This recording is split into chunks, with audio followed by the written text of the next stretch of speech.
디모데후서 1장 3절로 8절까지 이제 함께 읽습니다. 내가 밤낮 간구하는 가운데 쉬지 않고 너를 생각하여 청결한 양심으로 조상적부터 섬겨오는 하나님께 감사하고 내 눈물을 생각하여 너 보기를 원함은 내 기쁨이 가득하게 하려 함이니 이는 내 속에 거짓이 없는 믿음이 있음을 생각함이라. 이 믿음은 먼저 내 외조모 로이스와 내 어머니 유니게 속에 있더니 내 속에도 있는 줄을 확신하노라. 그러므로 내가 나의 안수함으로 내 속에 있는 하나님의 은사를 다시 부릴 듯하게 하기 위하여 너로 생각하게 하노니 하나님이 우리에게 주신 것은 두려워하는 마음이 아니요 오직 능력과 사랑과 절제하는 마음이니 그러므로 너는 내가 우리 주를 증언함과 또는 주를 위하여 갇힌 자 된 나를 부끄러워하지 말고 오직 하나님의 능력을 따라 복음과 함께 고난을 받으라. 아멘.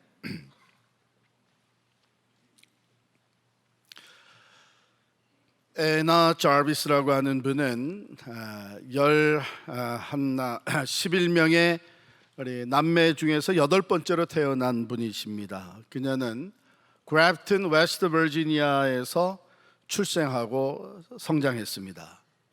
우리는 매년 5월이면 그분을 기억하게 되는데요, 바로 그분이 한 일 때문입니다.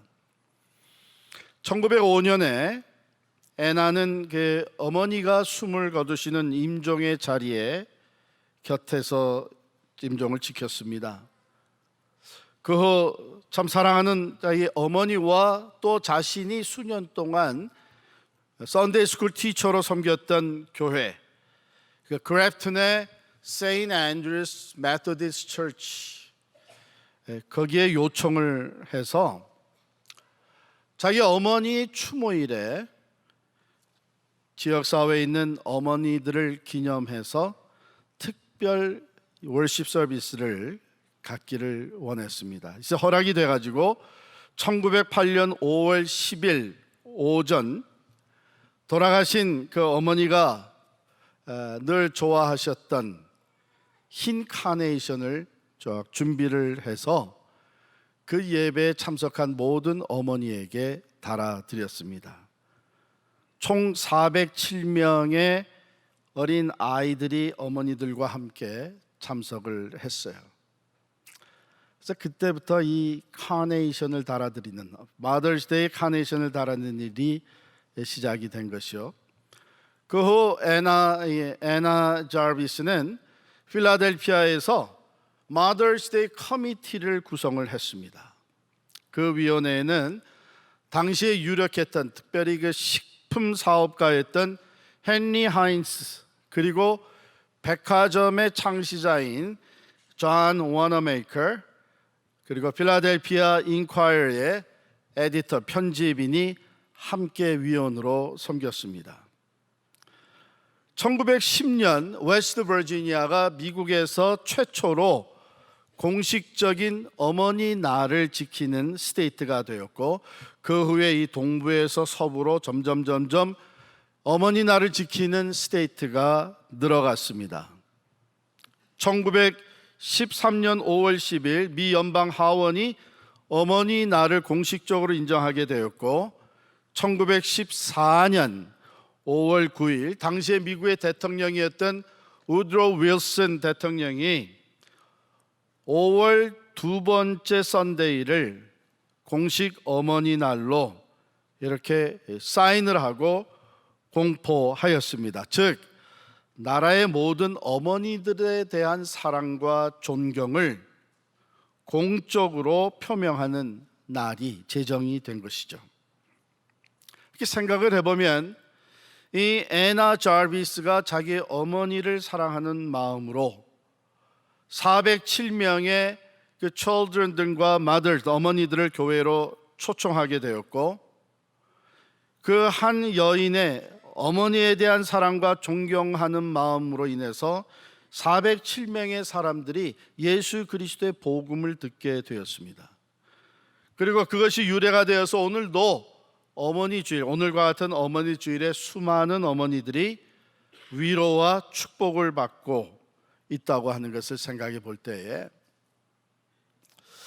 그 애나 자비스의 마음에 그 어머니가 사랑하는 딸에게 믿음을 심어 주었고 함께 썬데이 스쿨을 섬기고 그 좋은 영향이 결국은 애나를 통해서 미국 전국에 퍼져나가는 결과를 갖게 됐습니다. 여러분 가만히 생각해 보면 우리가 다른 사람에게 끼치는 영향, 특별히 우리 자녀들에게 끼치는 영향력은 때로 우리의 상상을 초월하는 결과를 가져다 주는 것을 발견합니다. 부모가 하는 것을 그대로 배우면서 자라는 이 아이들, 생활 속에서 배우고 바로 그 배움을 통해서 인격이 형성이 돼갑니다. 제가 The Divine Family라고 하는 어느 분의 그 설교에서 인용한 내용을 여러분께 읽어드리겠습니다. If a child lives라고 하는 타이틀인데요. If a child lives with criticism, he learns to condemn. 이렇게 시작이 됩니다. 비판의 가정에서 자라는 아이는 정죄하는 것을 배운다. 또 적대감의 가정에서 자라는 아이는 싸움을 배운다. 놀림을 받으며 자라는 아이는 수줍어 피하는 것을 배운다. 수치를 당하며 자라는 아이는 죄책감을 배운다. 참아주는 가정에서 자라는 아이는 인내를 배운다. 격려를 받으며 자라는 아이는 자신감을 배운다. 칭찬을 받으며 자라는 아이는 고마워하는 것을 배운다. 공평한 가운데 자라는 아이는 공의를 배우고 안정된 가정 분위기에서 자라는 아이는 신뢰를 배운다. 인정을 받으며 자라는 아이는 자신을 사랑하는 것을 배우고 포용과 우정이 있는 데서 자라는 아이는 세상에서 사랑하는 것을 배우게 된다. 디모데도 바로 가정에서부터 배우고 또 그의 인격이 된 아주 고귀한 것이 그에게 있었는데 바울은 그것을 보면서 뭐라고 표현했냐면 디모데야 너에게는 거짓이 없는 믿음이 있구나. 그래서 거짓이 없는 믿음. 그리고 그것은 너희 외조모 할머니 로이스에게 있었고 또 내 어머니 유니게 속에 있더니 내 속에도 있는 것을 내가 확신하노라 그랬어요. 사도행전 16장 1절에 보면 바울이 디모데를 만난 그 사건이 소개가 됩니다. 바울이 더베와 루스드라에도 이름에 거기 디모데라 하는 제자가 있으니 그 어머니는 믿는 유대 여자요 아버지는 헬라인이라. 그러니까 디모데의 어머니 유니게는 유대인이었는데 기독교인으로 개종이 된 것이죠. 그리고 그 할머니 로이스도 바로 유대인이었는데 크리스찬이 된 거예요. 그러나 그 아버지는 헬라 사람이었다 이렇게 되어 있습니다. 그러니까 디모데가 예수를 믿는 믿음을 가지게 된 것은 그 어머니와 할머니의 영향이었다고 하는 것이죠. 그들을 통해서 예수님을 알게 되고 예수님을 배우게 되고 믿음을 갖게 되었고 그 믿음이 실제로 살아있는 실제 믿음으로써 이 디모데의 인격을 형성케 되었다는 것입니다. 거짓이 없는 이 믿음이 할머니와 어머니의 삶에서 보여지게 되었고 디모데는 그것을 보면서 믿음에서 성장했는데 거짓이 없는 믿음의 소유자가 되었다 이런 얘기가 되었습니다. 사실 이런 영향력은 얼마나 귀한 것인지 모릅니다. 감리교의 창시자 요한 웨슬레 그가 마지막으로 고백한 말 중에 이런 말이 있어요. 나는 내 어머니가 만든 작품이다. 내 인생의 영원한 스승은 주 성령님이었고 나를 만든 분은 그 성령님의 지시를 따라 나의 어머니가 만들었다. 그랬어요. 하나님이 역사하시는데 바로 우리 어머니를 통해서, 다른 사람을 통해 역사하시는데 가장 큰 영향력이 우리 어머니를 통해서 오기 때문에 요한 웨슬레는 내가 나된 것은 바로 어머니의 덕분이다, 그렇게 고백을 한 겁니다. 그 어머니가 어떤 분이었는가? 요한 웨슬레 또 찰스 웨슬레, 유명한 두 이제 형제고 영적 지도자였죠. 그 어머니는 수잔나 웨슬레인데 19명의 자녀를 낳았습니다. 입이 떡 벌어지죠. 근데 거기서 낳고 일찍 죽은 자녀들도 있고 해서 토탈 13명을 잘 키웠습니다. 한 아이를 키우는 것도 요즘 너무 힘든데 13명, 19명을 낳아서 13명을 키웠어요. 바로 그 아들들 중에, 그 자녀들 중에 요한 웨슬레와 찰스 웨슬레가 있는데 뭐 어떻게 키웠나? 성경을 가지고 글을 가르쳤어요. 5살 때부터 성경을 읽히면서 글을 가르치고요. 학교를 다 보낼 수가 없으니까 집에서 어머니가 선생님 역할을 하면서 교육을 시켰어요. 매일같이 저녁에는 성경 공부 시간이 있었고 함께 기도하는 시간이 있었습니다. 그리고 틈을 내서 자녀들을 데리고 병원, 교도소, 양로원을 방문을 하곤 했습니다. 그리고 일주일에 한 끼는 반드시 금식하도록 만들었고 하루에 3번은 소리내서 기도하게 했어요. 자, 이것이 어렸을 때부터 이 자녀들의 삶에 심어지게 되고 어머니가 실제로 하는 것을 보면서 따라하면서 그들의 신앙이 형성이 돼 간 거죠. 근데 제가 가만 보니까 이게 돈 들 일은 별로 없는 거예요.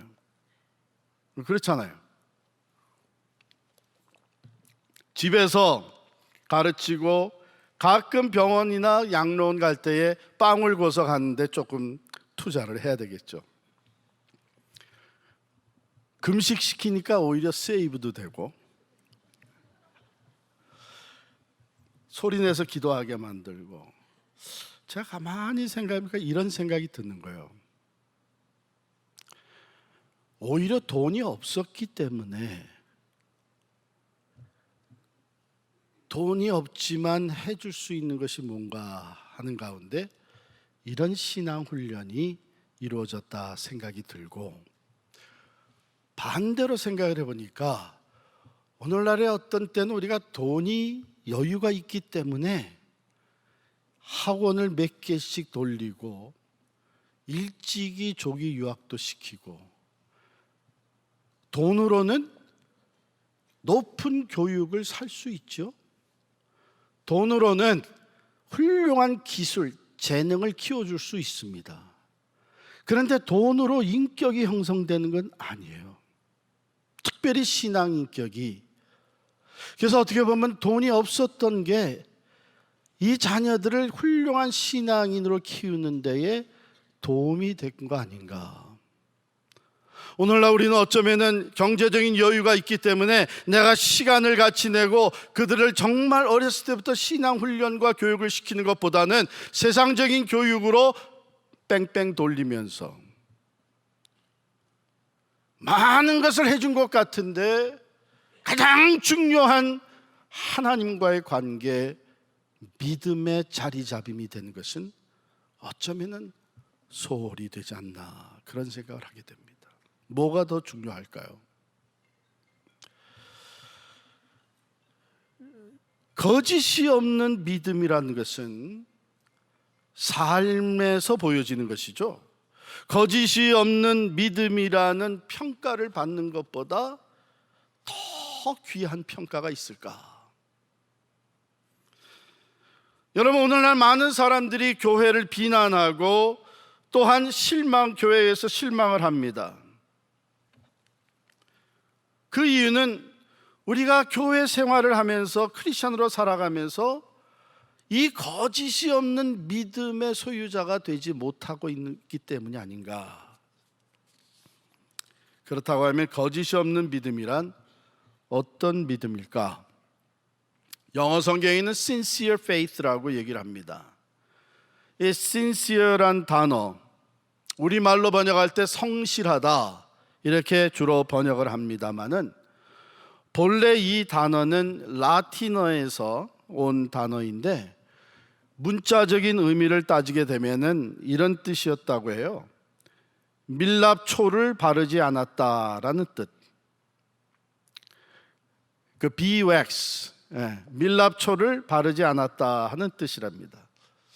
그 왜 그런 단어가 생겼냐면 옛날에 도자기를 만들 때 그 도자기에 종종 이렇게 이 흠이 생기잖아요. 홈이 파이고 데미지가 생기잖아요. 그러면 좋지 않은 상인들은 그 흠집이 있는 도자기에다가 이 밀랍초를 바르고 그래서 메꾸고 밀랍초로 메꾸고 그리고 칠을 해서 흠이 없는 도자기 같이 팔았다는 거예요. 그런데 그거 집에 가지고 가서 사용하다 보면 어떤 일이 벌어지겠습니까? 뭐 보통 때는 아주 훌륭한 도자기 같이 보이는데 뜨거운 불에 닿게 되면은 그 밀랍초가 녹아내리는 거죠. 그러면서 그 흠집이 그대로 드러나게 됩니다. 그래서 그 당시에 이건 정말 순수한 그런 흠이 전혀 없인 순수한 도자기다 하는 것을 표시하기 위해서 마치 오늘날 우리 한국에서 그 상품 인증할 때에 KS 마크가 들어가고 미국에서 특별히 그 전자 제품 같은 거 할 때 UL 마크가 들어가잖아요. 인증 마크로서 Underwriters Laboratories 이건 다 그 기준에 맞춘 인정된 상품이다 하는 것처럼 그 당시에 도자기에다가 이 sincere라고 하는 마크를 받아가지고 이것은 순수한 그러니까 웩스로 메꾸지 않은 도자기다 이렇게 팔았다는 거예요.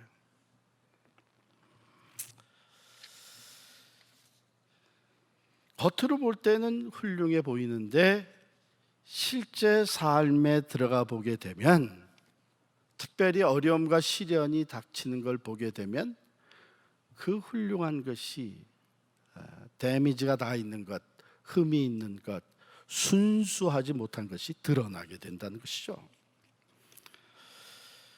그렇다면 오늘 우리가 이 거짓 없는 믿음에 대해서 생각하면서 우리 자신들을 좀 돌아볼 필요가 있다 생각합니다.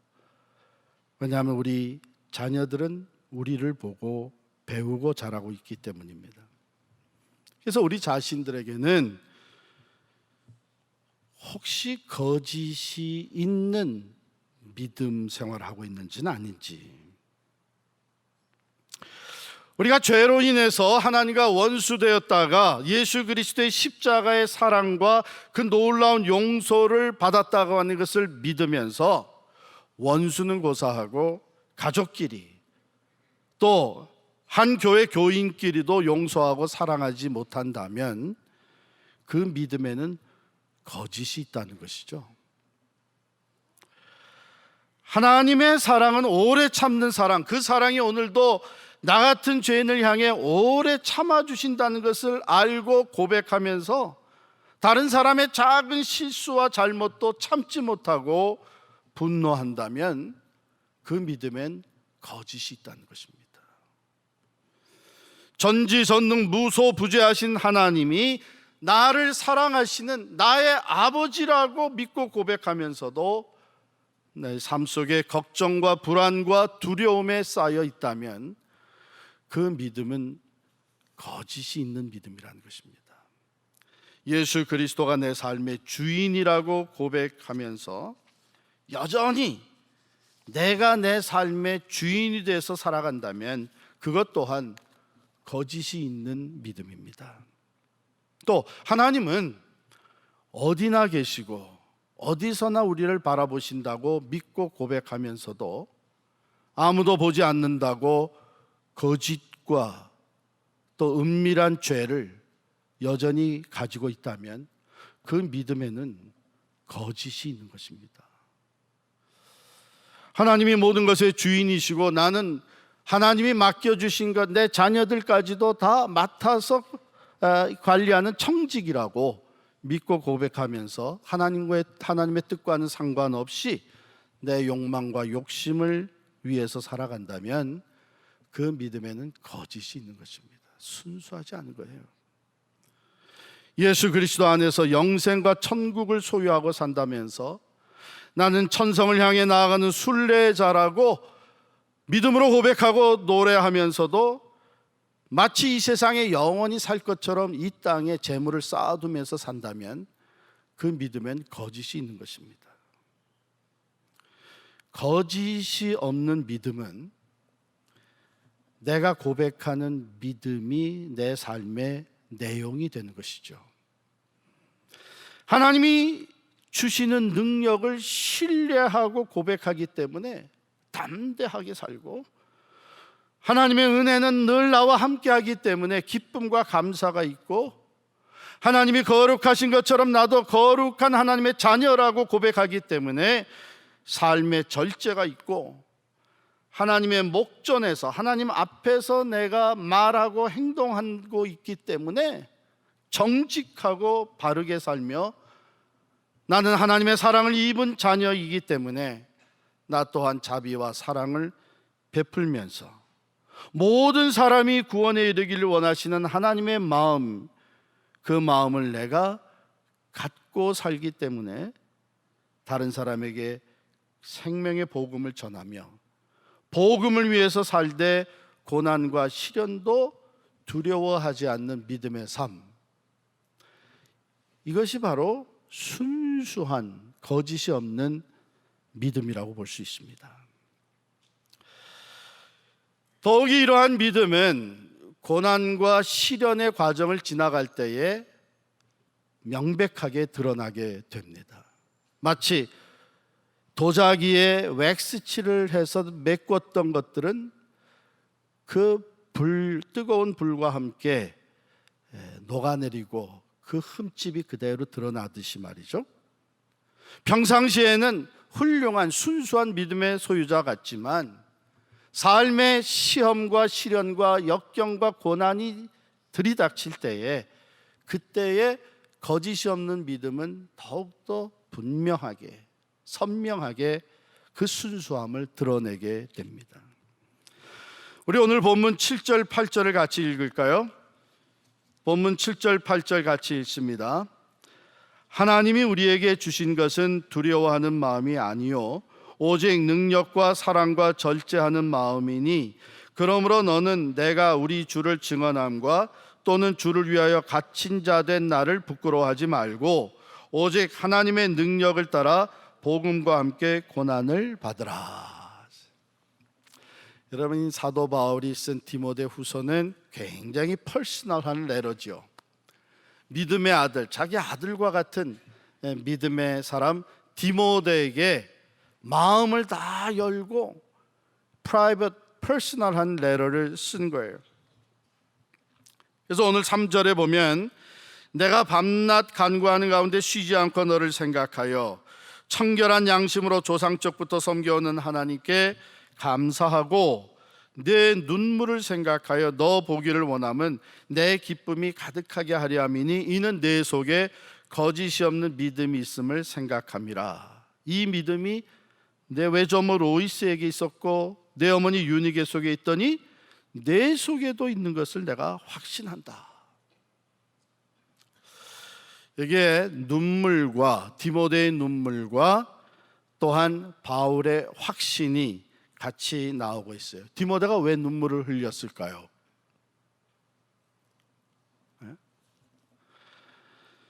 디모데의 눈물은, 지금 여기 바울이 언급하고 있는 디모데의 눈물은 두 가지 이유 때문이라고 봅니다. 첫 번째는 바울이 교회를 개척하고 바울은 또 다른 데로 옮겨 다니면서 교회를 계속 개척해 나갔는데 그 개척한 교회 중에 하나를 디모데가 맡아서 목회를 하는 거예요. 개척하는 것도 힘들지만 요즘도 그런데 그 당시엔 더더욱 그 말씀으로 양육하고 일꾼을 세우고 또 외부에서부터 들이닥치는 그 핍박과 박해를 견뎌나가는 것이 쉽지가 않은 것이죠. 젊은 디모데가 그 목회 사역을 감당하면서 때로는 힘들고 고통스러워서 눈물을 흘리는 것을 바울이 알고 있는 것이죠.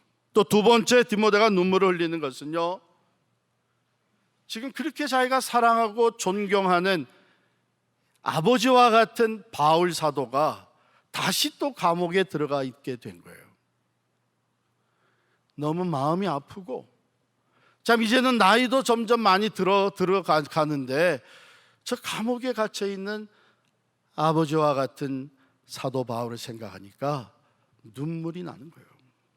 이것을 알고 있었던 바울이 바로 그 디모데에게 편지를 쓴 겁니다.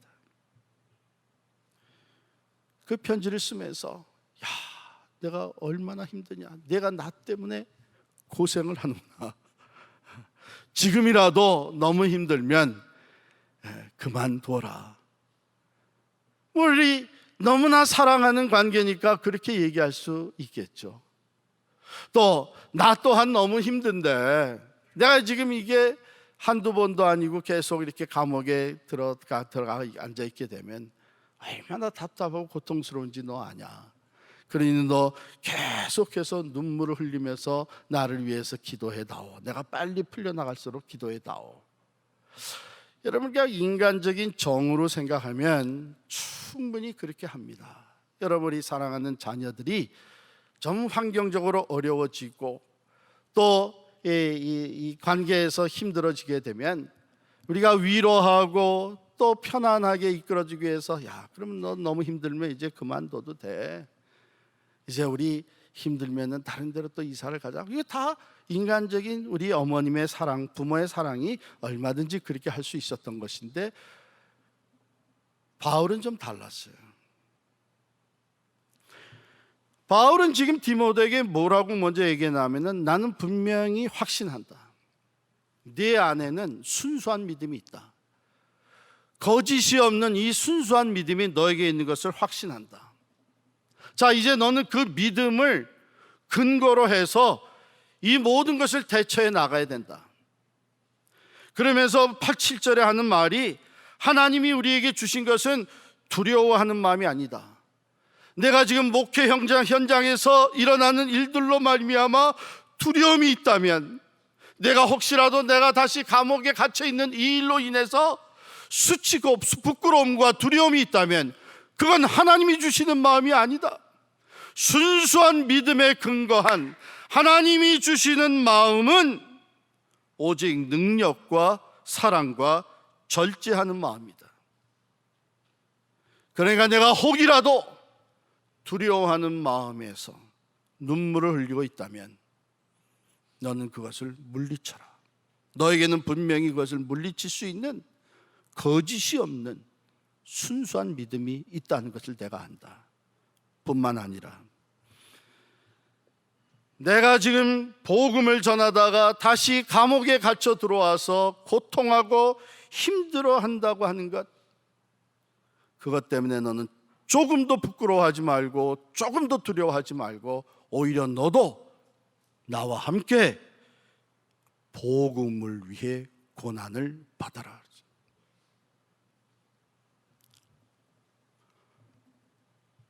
바울인들 왜 그 인간적인 정이 없었겠어요?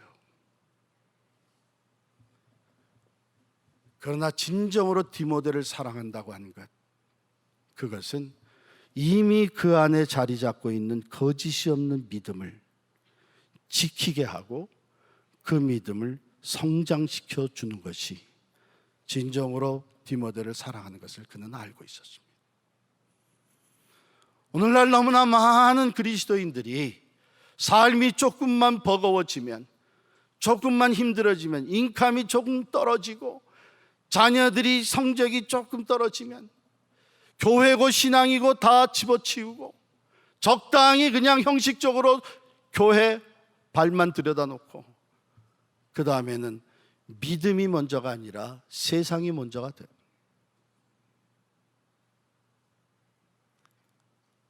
아까도 말씀드렸지만 그렇게 성의 있게 노력하고 돈을 쏟아부어서 좋은 대학 들여보낼 수 있습니다. 훌륭한 예체능 키워줄 수 있습니다. 그러나 인격은 다릅니다.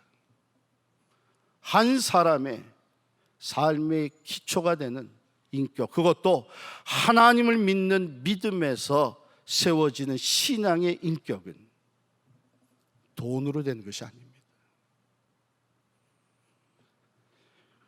그렇기 때문에 이 바울은 진정 디모데를 사랑하는 마음으로 오히려 거짓 없는 순수한 믿음에 기초하여서 하나님의 능력을 의지하고 나아갈 것을 권하고 있습니다. 이 거짓이 없는 믿음의 소유자들이 성경에 많이 나오는데 하나님은 바로 그런 믿음을 한 사람의 삶 속에서 키워주시고 그리고 그런 믿음의 소유자들을 사용하신 것을 보게 됩니다. 대표적인 인물이 아브라함입니다. 결국은 그는 하나님의 인도하심을 따라가면서 믿음이 성장하더니 마지막에는 그 독자 이삭까지도 제물로 바치라는 그 말씀에 순종하는 순수한 믿음의 소유자가 되었습니다. 요셉은 형들의 시기와 질투로 억울함 당하고 죽음의 고비를 넘기고 노예로 팔려갔습니다. 애굽의 노예로 팔려갔지만 그래도 꿋꿋하게 성실하게 일해서 보디바의 집에서 가정 총무를 맡는 성공을 이루었는데 다시 또 억울한 죄를 뒤집어쓰고 감옥으로 들어갔습니다. 이 모든 과정 속에서 요셉은 절대로 세상과 죄와 악과 타협하지 아니하고 하나님만을 바라보고 나아가는 가운데 그 마음속에 거짓이 없는 순수한 믿음이 형성이 되었고 결국은 그 믿음의 소유자로 키워서 하나님은 애굽의 총리 대신이 되게 만들어 그 지역의 수많은 사람들의 생명을 구원하는 도구로 사용하셨습니다. 다니엘은 거역하게 되면은 지금까지 얻어낸 이 높은 지위와 명예와 권력과 부귀 영화를 다 잃어버릴 수 있게 되는 그러한 상황 속에서도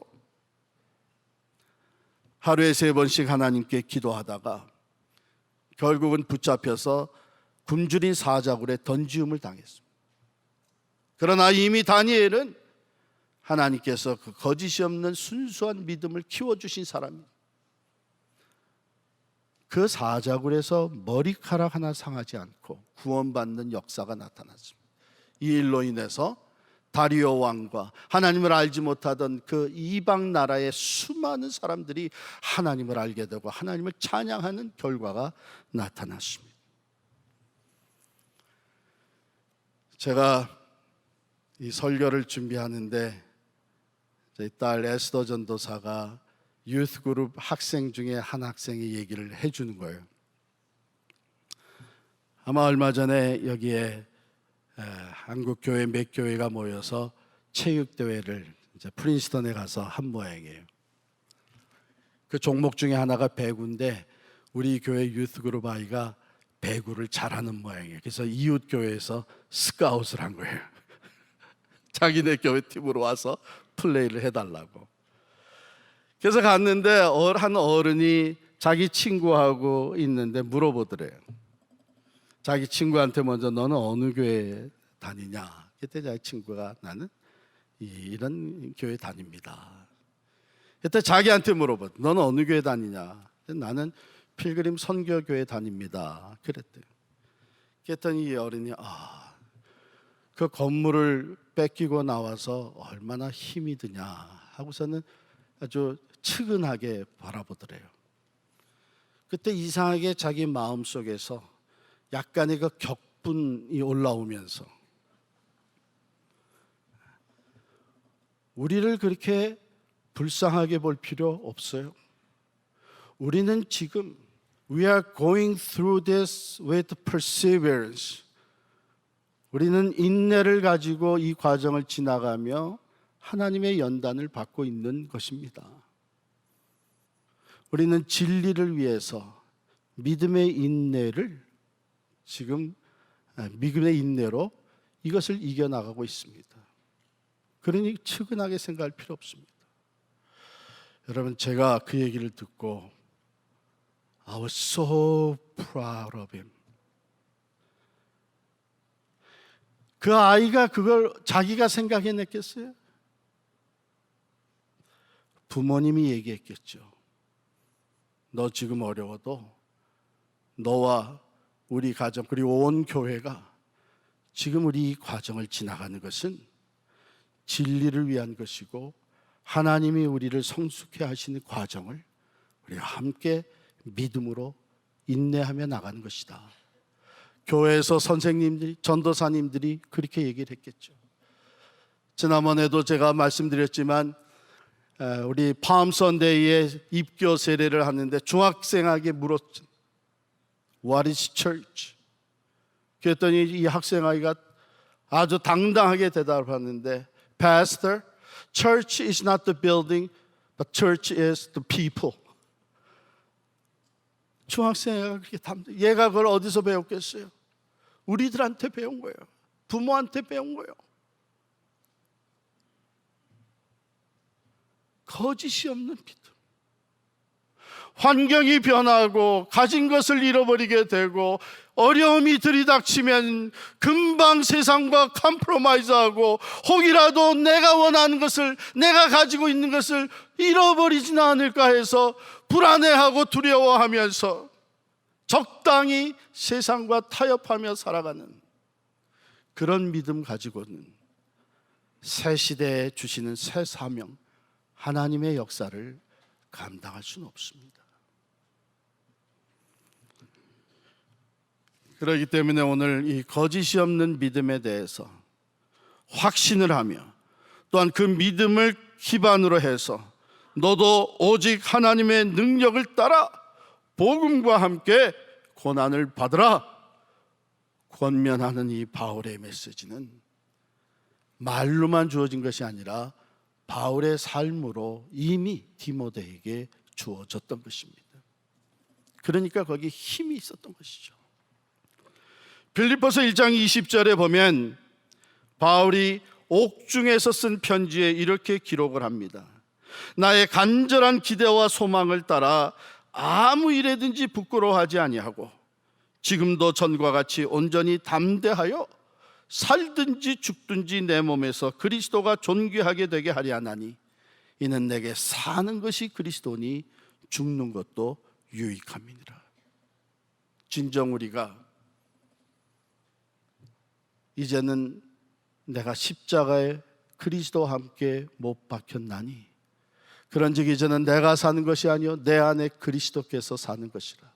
이제 내가 육체 가운데 사는 것은 나를 사랑하사 나를 위하여 자기 몸을 버리신 하나님의 아들을 믿는 믿음 안에서 사는 것이라. 1:1 제자 양육하면서 그렇게 줄줄이 외운 이 말씀이 오늘 우리의 고백이 된다면 우리 또한 어떤 상황 속에서도 이 믿음을 굳건히 부여잡고 내가 아니라 내 안에 나와 함께 계시는 그리스도로 말미암아 반드시 승리한다고 하는 믿음의 확신으로 나아가는 사람들이 될 때에 이 거짓이 없는 순수한 믿음이 우리의 삶에 나타나 보여지고 우리를 바라보는 우리 자녀들, 우리 차세대들이 그 믿음을 본받아 이 마지막 때에 진정 어둠을 밝히고 삶을 변화시키며 하나님의 나라를 세워가는 거짓이 없는 믿음의 용사들이 될 줄을 믿습니다. 오늘 어머니 주일에 우리에게 주시는 이 교훈, 한 인생이 훌륭한 믿음의 인격자로 세워지는데 가장 큰 영향을 주는 어머니의 사명을 우리가 잘 감당할 수 있기를 진심으로 축원합니다. 기도하겠습니다.